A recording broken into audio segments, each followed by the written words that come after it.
বিদায় নিয়ে চলে যেতেছে ওমর।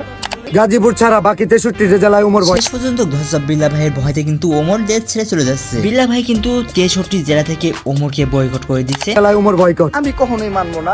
একই ওমর ভাই বলতেছে মানবে না, গাজ্জত না মানবে না নাকি? তুমি যদি নাই মানো তাহলে তুমি প্লেনে উঠে কোথায় যাচ্ছ ভাই? আমরা জানি এর আগেও একজন দৌড় মারছে আমাদের বিল্লা ভাইয়ের ভয়তে কিন্তু দাঁড়াও আরেকটা প্রমাণ পাইছি। ধসা বিল্লা ভাইয়ের ভয়তে কিন্তু ওমর মালয়েশিয়া চলে যাচ্ছে। সে কিন্তু তার নিজের ফেসবুক পেজে জানিয়ে দিয়েছে এটা। এখন ভাই এছাড়াও লাইভে কালকে রাতে কিন্তু ওমর ভাই লাইভে আসে এবং ওমর ভাই লাইভে এসে কি বলে। ওমর ভাই শেষ পর্যন্ত প্যান্টে মুতে ফেললো নাকি হেগে ফেললো নাকি প্যান্টটাই ছাড়িয়ে ফেললো, এটা আমরা দেখবো তার লাইভে। তো চলুন আমরা ওমর ভাইয়ের লাইভটা দেখে আসি। ওমর, এটা তোমার জন্য লাস্ট ওয়ার্নিং। বাকি 63 জেলা তুমি পা রাখতে পারবে না। তোমার ফ্যান ফলোয়ারদের এখনো সময় আছে। তুমি বলবো আগে তোমার মানুষ হওয়ার দরকার, তোমার আগে মানুষ হওয়ার দরকার, ঠিক আছে?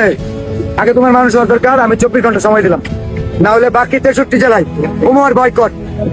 ওমর বয়কট। বিল্লা ভাই থামুন ভাই, আমি আছি তো এখানে। আপনি আবার ভিডিওর মাঝখানে এসে বকতেছেন কেন ভাই? আমার ভিডিওটা কি খেয়ে নেবেন নাকি, না মিলিয়ন করে দেবেন? ও মাই গড, ধন্যবাদ। তা আপনি চুপ করেন, আমি বলতেছি এখানে ওমর ভাইকে। তো গাইস মজা তো এখন থামালাম, তো আপনারা ভিডিওটা শেষ শুন দেখেন। এখন ওমর ভাই কিন্তু বিদেশে চলে গেছে, মানে দুবাই চলে গেছে। তো কার সঙ্গে গেল এবং কয়টার সময় গেল, কিভাবে গেল সবকিছু আপনাদের জানাবো ভিডিও শেষে। তো আগে আমরা লাইভটা দেখি, তারপরে কিন্তু ভিডিওটা শুরু করবো। কি এর চিন্তাই করছে এখন ভাই, কে চিন্তাই করছে এটা আমার ফলো রেখেছে গা। কালকে একজন দর্শন করবো, হ্যাঁ আমি দর্শন মামলা খামু, মানে আমার ফলোয়ারে দেবো গা। বাংলাদেশে যে কোনো অকারেন্স করলে ওমরের ফলোয়ার। এখন ওমরের ফলোয়ার এটা কেমনে বুঝবেন? পুটকি দিলে হাসিল। আমি ভাই যুক্তি মানে আমি তো সেই জিনিসটা দেখে আমি অবাক হয়ে গেলাম গা ভাই। ওমর ভাই আমি আপনার আগেও মানা করেছিলাম, আপনি যেন আমাকে হাসান না। কথাটুক কইলো কি উঠকে তোর কাছে নাই তো। ওমর ভাই কিন্তু জীবনের শিক্ষা হবে না, সে দেশ থেকে চলে যাচ্ছে, তারপরেও কিন্তু তার শিক্ষা হচ্ছে না। আরে আমার মতো মনে হয় কেউ পাশ থেকে হার্টফেল করছে হাসতে বাইরে ভাই ও কি আসি। ও ভাই রে ভাই করে দেই আমার কোনো ফলোয়ার টলার অডিয়েন্স যাই আছে ভাই, আপনারা দয়া কইরা এইগুলা নিয়ে ভাই কোনো মাথা ব্যথা করেন না। দয়া করে আপনারা কাউরে গালি দিয়েন না। আমি ভাই 3 ঘন্টা কথা কেন না, ঠিক আছে সবাই একটু সাইলেন্ট। আমি বিদায় নেবো ভাই, এই জায়গায় দাঁড়ান। আপনি আমি একটু লাইভ করতেছি। হ্যাঁ ধন্যবাদ। আমার মোবাইল টুকে তুই বয়কট ইন্টারনেট খেলতে না ভাই, দর্শক হিসেবে আমাদের দেখাই। সবাই কথা বন্ধ করো ভাইয়া। আমি একটু লাইভটা কইরা আমি বিদায় নেই সবার কাছ থেকে। পিস থেকে কুকুরগুলাকে সরান। হর কেউ কমেন্ট করে না, আমি পিস থেকে কুকুরগুলা সরান। আসলে ওমর ভাই লাইভ দেখতেছি, তারপরে হাসতে আমি অচেতন হয়ে যাচ্ছি। আর ভিডিও দেখলে কি হবে তোমরা তো বুঝতে পারতেছো, এ কি লাইভ ভাই।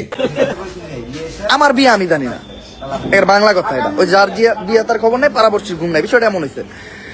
তো আমার একটা সাবস্ক্রাইবার মেইল করছে যে ভাই আপনার ফলোয়ার বা ফ্যানদের প্রতি এই এলিগেশন দেওয়া হয়েছে যে তারা নাকি ছিনতাইজনিত কোনো কাজ বা বিশৃঙ্খলা সৃষ্টি করছে। তো আমি আবার ক্লিয়ার করে দেই, বাংলাদেশে আমার কোনো ফ্যান ভক্ত শিষ্য এগুলো কিচ্ছু নাই। বাংলাদেশে যে আমার ভিডিও একদিন দেখছে সে আমার ভাই, মেয়ে দেখে থাকলে সে আমার বোন, বড় কেউ দেখে থাকলে সে আমার বড় ভাই, ছোট কেউ দেখে থাকলে সে আমার বন্ধু, আমার বয়সী কেউ দেখে থাকলে ভাই, মেয়ে দেখে থাকলে বোন, মানে সবাই আমি শ্রদ্ধার কাতারে দেখি, তারা আমার ভাই বোন, এরকম কিছু।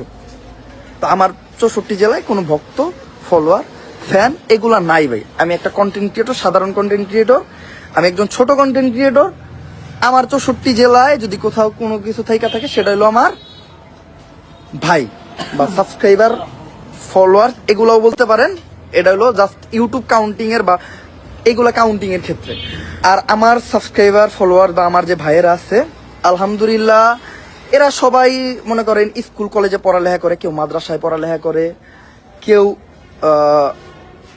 আপনি কৃষিকাজ করে, কেউ বা পরিশ্রম করে খায়, সবাই সুশিক্ষায় শিক্ষিত। এটা আমি বললাম কিসের জন্য? আমি পুরো বাংলাদেশ একা ঘুরছি। আমার যখনই আমার ভাইদের সাথে ফলোয়ার বা সাবস্ক্রাইবার যাদেরই বলেন তাদের সাথে দেখা হয়েছে, তারা খুবই সুন্দরভাবে আমার সাথে নম্র ব্যবহার করছে। আর ব্যবহারেই মানুষের শিক্ষার পরিচয়। তো তারা এই ঘটিত কোনো কাজ করব এইটা আমি কখনোই মানবো না। হ্যাঁ, সব জায়গায় ভালো খারাপ আছে, বিষয়টা বিবেচনা আপনাদের নিজের। আমি বুকে হাত দিয়ে বলে দিতে পারি যে এই ধরনের কোনো এলিগেশন আমি মনে করি আমার কেউ কখনোই করবে না। অবশেষে বিদায় নিয়ে চলে যেতেছে ওমর। তো বন্ধু কবে আমি আমার আল্লাহ তাআলা আগে নিয়ে লোক, নেওয়ার পরে আল্লাহ তাআলা যেদিনকা ঠিক করবে যে এখন আমার যাওয়া লাগবে ওইদিনকা। আর তুই তো যাইতেছিস গা, আমাকে তো পাসপোর্ট ভিসা কিছুই নাই, আমাকে কি হইব বানান লাগবো। মানে এই যে বাড়াইতে পারতে যে সময়টা, এই সময়টা আমরা আশ্রয় ডিম করেছে। এই সময় আপাতত গাজীপুরে থাকি। ঠিক আছে, তোর কি পাসপোর্ট আছে? সবাই সাউন্ড করে